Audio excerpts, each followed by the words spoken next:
In this last video, we're going to talk a little bit about strong writing tips. Once you've selected your template, you have good content, you don't want bad writing tripping you up. So we're going to talk about a few common mistakes and ways that you can avoid that to make sure your writing is as strong as possible. In a resume, you never want to speak in first person or write in first person. However, in a cover letter, this is going to come natural. That being said, there are certain words that you don't want to use when writing your cover letter. Me is one of those. The reason for this is it changes the structure of your sentence and often makes it weaker. Look at the example below. In example 1, the sentence is, "The experience I gained from the internship really helped me gain leadership skills." Whereas the second sentence is, "The experience I gained from the internship further developed my leadership skills." Which one flows better? Clearly, the second sentence flows better. This is because oftentimes when you say the word me, it requires you to put other little words around it. This disrupts the flow of your sentence and therefore makes it sound a lot more, just run on. Whereas avoiding that word me makes your sentence flow clean and makes it easy for the reader.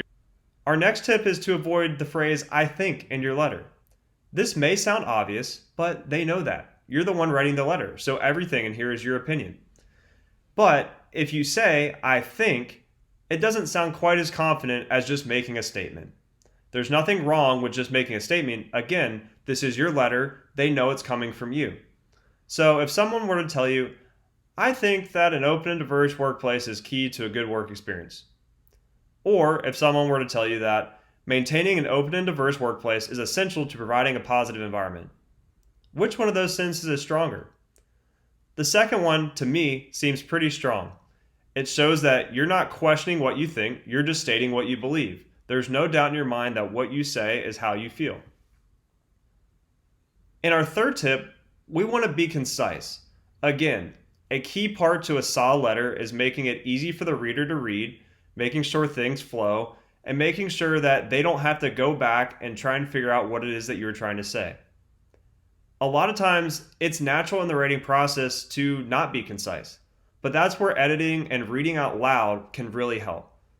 So if you heard the sentence, "My experiences have really prepared me for this position because I've learned a lot, and I think that my skills could be really beneficial for your firm," that's a lot, and I have to really think about what was just said. Versus if you said, "My experiences have developed advanced skill sets and will provide an immediate impact for this position in your firm," that's really easy to read. And it's not that much shorter. It's about a line shorter. But it just flows much better. So again, a good way to do this is to read your letter out loud. If it sounds run on, go back and find the small words that you may have put together and see if there's one simpler word or one better way to phrase that so you have quicker, more efficient sentences. In our last tip, again, we want to talk about examples. Examples are what set you apart from the rest of the crowd. If I'm reading a bunch of general letters that don't tell me anything more about the person than I already knew from their resume, it's not going to be as beneficial as if someone gives me new examples and shows in exact terms how they can portray a skill or how they built different experiences. If you were to hear the sentence, "My professional experiences have prepared me to advise students on their careers," that's not nearly as impactful as the sentence, "My experiences advising students in several capacities, including academic and career advising, have provided the ability to relate to multiple populations and students from diverse backgrounds." That gives a lot more information and really shows me as the reader what it is that you're trying to portray as your skill set. Now that you understand the purpose of a cover letter, you have a solid template, you have a plan to brainstorm out your ideas and build your content, and you have some strong writing tips, you're all set. The last piece of advice that I will leave you with is that before you submit any cover letter, or resume for that matter, always make sure you have someone else look over it.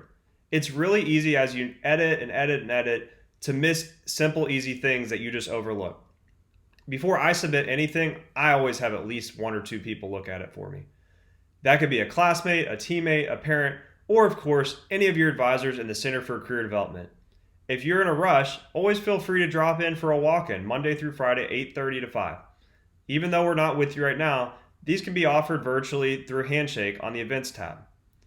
That being said, thank you for watching this video, and best of luck as you move forward with your cover letter.